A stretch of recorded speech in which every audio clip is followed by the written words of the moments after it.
What's up, everybody, and welcome to my Friday Night Smackdown review. This is the go-home show before Backlash this Sunday. I almost kind of forgot Backlash was this Sunday, but there's actually a lot of things to actually talk on SmackDown tonight.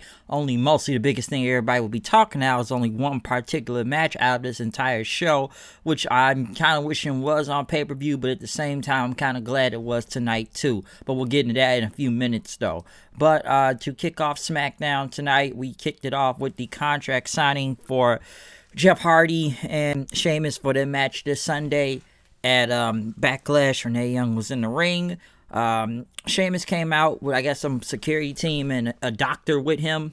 And pretty much they had a jar in there for him because I guess they were wanting some type of sample. We'll get to in a second, but Jeff Hardy came out. Jeff pretty much got tired of Sheamus. You know, you're always trying to take away my livelihood, try to put those demons back in and all that, try to just mess with everything from his family and whatnot. But Sheamus pretty much says that his lawyers have convinced WWE management that Hardy must take a piss test before he could even sign the contract. And Sheamus pretty much, he kept looking at the camera, breaking the fourth wall, like, say no, kids, say no, okay? I'm just looking at the camera like this, breaking the fourth wall, like, don't do drugs, kids. Don't do drugs. And Sheamus pretty much said, there's no way you're going to step in. He's going to step in the ring with a junkie. Next thing you know, Jeff pretty much, Jeff Hardy says, my name is Jeff Hardy and I'm an alcoholic. And he said, if that's what he's got to do to get to Sheamus, then fine then. So he pretty much went on, because every week he's gotten tired of, he goes to AA meetings, I guess, every week to talk about, what's going on, and, lets his family, friends, and why his fans down a lot. He's tired. He's just sick and tired of doing this, of being sick and tired. And Jeff pretty much went on to say that, his demons are starving, and sometimes it takes a lot to feed back into them, especially to a bastard like Sheamus, he said, but he's become a beacon of light for others, and whatnot. So Jeff agreed to take the test. Sheamus says it takes 24 hours to get results, but we're going to get rapid results right now, basically, after this. So we're having a piss test on a wrestling show. Obviously, this is probably how WWE does their wellness test most of the time when, or probably UFC take a piss test to see if you're hot or whatnot, or else you'll get suspended. So I feel like something has happened. I don't know if it was even in WWE years ago, but I feel like some wrestling company has done this already, as in taking a piss test behind a curtain. Probably was an alcoholic test, I remember, but taking a piss test, though. And, once again, Sheamus like, don't do drugs, kids. Don't do drugs. So he takes the piss test, and, Hardy, I guess he must have had a lot to drink. I don't know if it's water, or, I don't know, he wasn't drinking enough water, but it was a large, cup or whatnot. And Sheamus pretty much said, you must have been really enjoying yourself today. And I pretty much kept messing with Hardy. And Jeff went on, which I'm surprised they bleeped this out. If this is, I know they say urine test, but, sometimes it's better to be pissed off than to be pissed on, which they bleeped out pissed on. So they wouldn't even let him say pissed on, but he could say piss off. I guess they don't want, I don't understand, Dave. You're already having pee on TV and piss and everything, so why can't you just say the word then? It's better to be pissed off than to be pissed on. Which, he threw the piss at Sheamus and pretty much signed the contract after that.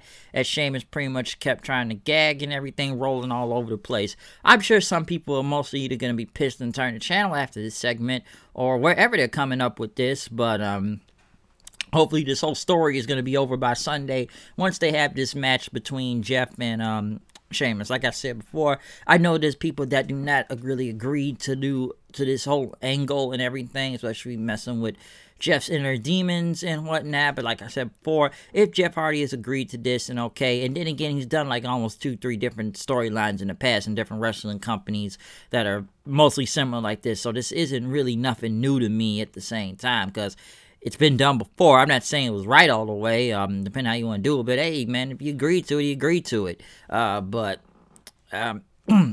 Yeah, basically Sheamus rolled around trying to gag up the pee and everything after that. So, like I said, I think this feud will be over after Sunday, okay? Because there you go. And, when Sheamus was cleaning up, then after that, the doctor pretty much came back and told that the test results were negative. Sheamus looked pissed off and couldn't believe it. And then he went back to trying to clean the piss all over himself while almost throwing up at the same time.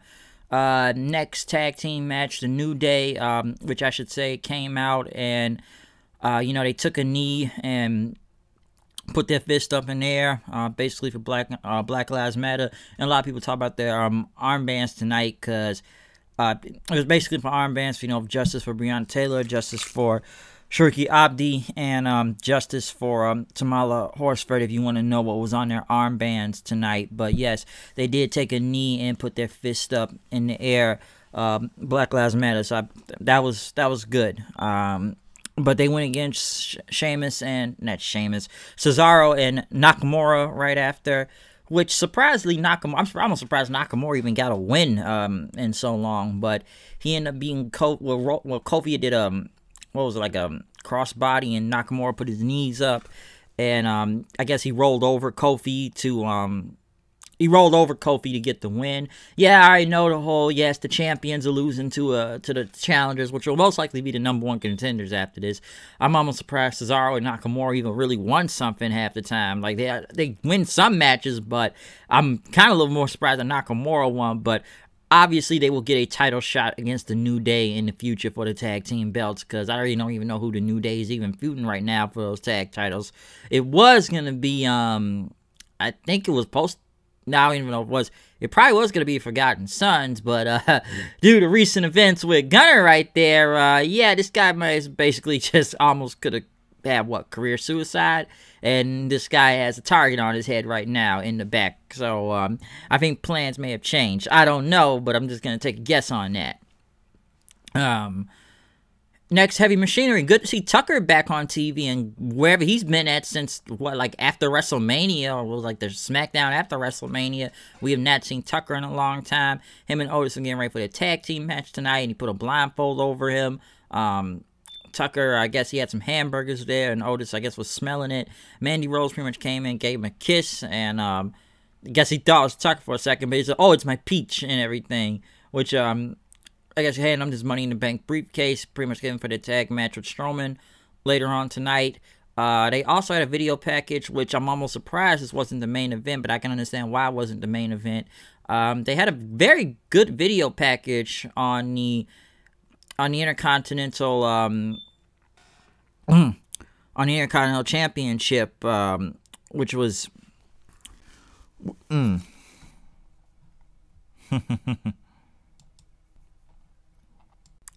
But yes, they had a video package about the Intercontinental Championship, which was really good, I should say. Basically going over multiple accounts of past Intercontinental Champions and how prestigious this belt is, especially between AJ Styles and Daniel Bryan, as they just went through multiple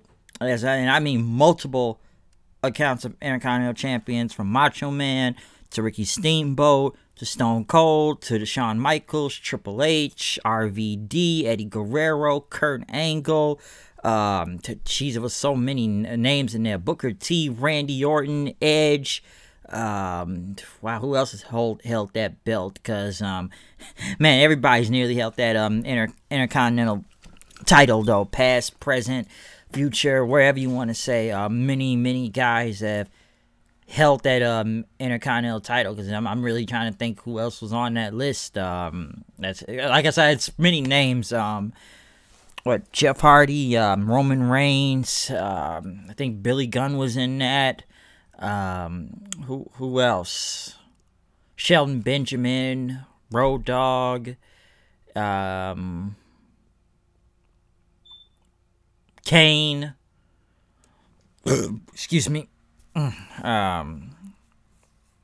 Yeah, it's just a lot of names you could say who's held that Intercontinental Championship, okay? Basically, what I'm trying to say is that it's a long, prestigious belt. They spanned over, 4 decades, and they've just had many Intercontinental Champions. Like I said, past, future, present. I'm probably skipping some names, but I'm just going off the top of my head right now with most of them. Seth, I don't think Cena was ever Intercontinental Champion.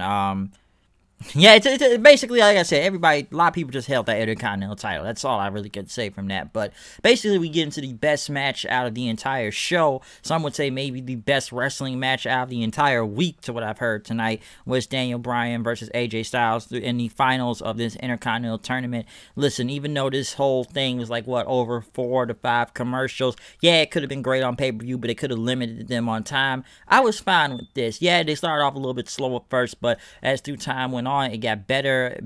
Obviously, you saw, some would say, a 5-star technical masterpiece you would see right here when it comes to AJ Styles and Daniel Bryan. And this was very fun to watch.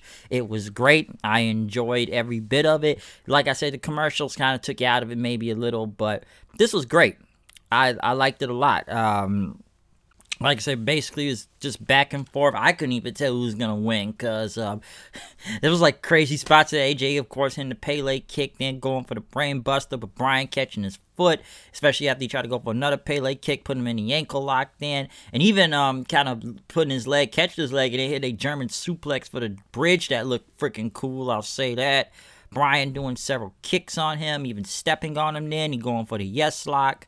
But, you know, AJ got to the ropes. Like I said, he started stepping on him again. He was going to go for his running knee, but he ran to a Styles clash, and then AJ gave him a phenomenal forearm for the win. So this was just an awesome match to watch. They interviewed AJ right after that he's finally won the title that has eluded him, the Intercontinental Championship, that he's the best WWE champion in the WWE Universe has ever seen, and that he is phenomenal, basically. So, like I said, what was that? Like I said, this was the best match on this entire show. Like I said, the best match on here. So, I'm kind of glad I didn't wait till pay-per-view for this one. This was fun to watch. This basically took up a bulk of the show because this entire match went at least about, what, 38 minutes out there. And I kind of agree with a lot of people who said tonight, good luck to Edge and Orton on Sunday for this whole greatest wrestling match ever, because some say you just saw the greatest wrestling match out of the entire week was between AJ and Bryan, and what they put on was just a great technical masterpiece out there. That was awesome. I enjoyed every second of it. Like I said, best match out of the entire night, okay? And this wasn't even on pay-per-view. This was just a Intercontinental title match. Some would even say one of the best matches out of the Fox era on Smackdown right now. So if you had missed this match, I recommend actually going back to watch every single bit of it. If you're able to skip commercials, cool. That's great, because trust me, commercials could be very distracting sometimes when you go for almost 4 or 5 of them. But overall, this was just an awesome match to watch, and this was great. All right, and I even like the finish too. The finish was great also. Basically, AJ outsmarting Bryan out there. So then again, I had my money on AJ to win this match, honestly, to begin with. So good. AJ Styles is the new Intercontinental champion. But yeah, like I said, great match. Next though, I guess they were talking about the video package. With the whole prank war between Miz and Morrison going against Strowman. Strowman said it's not going to be any games tonight when he gets Miz and Morrison, especially on Sunday. After that, Miz and Morrison pretty much, I guess, had an interview with Caleb Braxton. Guess trying to apologize for the slime. It was like a birthday present and whatnot, but they're going to outsmart Strowman and get that Universal title on Sunday. Next was a celebration for both Sasha and Bayley becoming the new women's tag team champions. They both came out and gloated, even tried to do a selfie with Michael Cole with glasses, but they ended up blocking them. They got in the ring, pretty much saying that they are the best. The fans or these performance center students chanting, "You suck." Bayley pretty much says, she's at the top of her game right now. Bayley though straps herself, 2 titles on her right now, and it can be lonely at the top, but she's beating everybody. She's the most dominant champion, and that it's not so lonely because she has her best friend with her, Sasha. And as they pretty much taught her how to be the champion, that they are leaders. Sasha pretty much says that we are unstoppable together. And Bayley had a poem for Sasha but Alexa Bliss and Nikki Cross came out and interrupted. Pretty much say, yeah, you guys are celebrating, but you guys won't be holding those titles that long. But the Iconics end up showing up on the big screen then, pretty much, with, you know, because they're on Raw and everything, they got the logo behind them. But they said they're going to end Sasha and Bayley's title reign because they beat them for the first time at WrestleMania. And you know, we're smart on Raw because you guys should be watching your back right now since Bliss and Cross attacked from behind, pretty much knocking Sasha, Bayley, and them out of the ring. So, honestly, I see Sasha and Bayley still holding the tag titles because, they'll probably be on NXT this Wednesday to face, who is it, Tegan Nox and Shotzi Blackheart for the women's tag belts. So, I still see Sasha and Bayley holding those titles and defending them this Wednesday. Next, they had... Well, I guess Miz and Morrison were going to unveil their new music video, the Hey Hey Ho Ho thing, which I'm kind of glad Strowman's music hit and they stopped that video from playing. I don't think I want to hear any more bars or whatever they was going to be rapping about with Miz and Morrison. I'm kind of glad Strowman came out there and stopped that and his entrance music hit at the right time. They had a video package for Matt Riddle, who will be debuting on Smackdown next week. But in the main event, we got Strowman and Heavy Machinery versus Miz, Morrison, and Dolph Ziggler. It's not much I can say from this. It was an okay six-man. The thing to take away from this was when they went to the screen up top and Corbin was on there, pretty much going to Mandy Rose, pretty much about stealing the crown, saying if it was her idea. She pretty much said she wanted to just have some fun, and Corbin says, I know you've been fantasizing about me because I'm just a smart and attractive person, because obviously they're still playing. You know, Corbin thinks he can get women on this show. I'm not going to go with that whole argument that I've seen in the past. I read an article they read online. They need more Corbin on TV because allegedly he's some sex symbol or something, which, yeah, I wouldn't say that. The possum guy there is not really moving the needle here, alright? But Otis ended up pretty much leaving and going to attack Corbin as referees broke it up. Otis eventually came back out during this match, even though they said he abandoned his tag partners, but he eventually came back, pretty much winning this tag match, because I know Miz and Morrison got some offense on Strowman, but like I said, Otis came out. He sent Strowman to do that running train thing on everybody, and Otis hit the Caterpillar on Dolph Ziggler for the win, and the faces celebrated right after. So, six-man was kind of whatever. It is what it is. I don't see Miz and Morrison win the title this Sunday at all at Backlash. Honestly, I expect The Fiend to show back up and hump for the title against Strowman. Will probably be leading into SummerSlam or whatever the next pay-per-view is after that. But I can most likely see him coming back into the fold now. But yeah, though, it's whatever, honestly. I don't even see Otis cashing in right now either. It was good to see Tucker back again, because I didn't know what happened to Tucker after a while, or where he was at. Maybe he was on quarantine for all I know. So it was good to see him again, but yeah, I just don't see Miz and Morrison winning the title.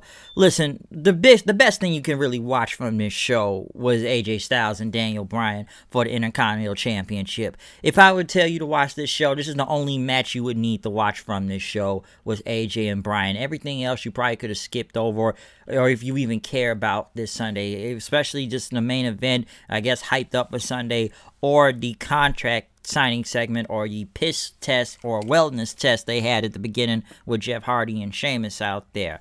Like I said, everything else was just kind of whatever. You know, tag champions losing and whatnot, that's kind of whatever too. But like I said, the best thing you was ever going to watch from SmackDown tonight was AJ Styles versus Daniel Bryan for the Intercontinental Championship. Fantastic match. That's all I got to say. Go watch it. It's really worth it. Like I said before, they said, like people said, it's probably the greatest wrestling match of all week. So, good luck to Edge and Orton topping that, though, as some would say online. But yeah, that's my review for SmackDown. We will be back for a Backlash review this Sunday. We will see how that show goes. I don't know how it's gonna go, but we'll see what happens when we will have a review for Backlash. So, other than that, that's my SmackDown review. Comment, subscribe, tell me what you think about this show. Follow me on Twitter at HoodedKnight890, and we'll see you Sunday. And check out my video I just put up about the PlayStation 5. In fact, tell me what you think about the PlayStation 5. Because big reveal yesterday. I had a lot of things to say on that. So check out that video also. Other than that, though, I'm out. See you guys later. Peace. Peace.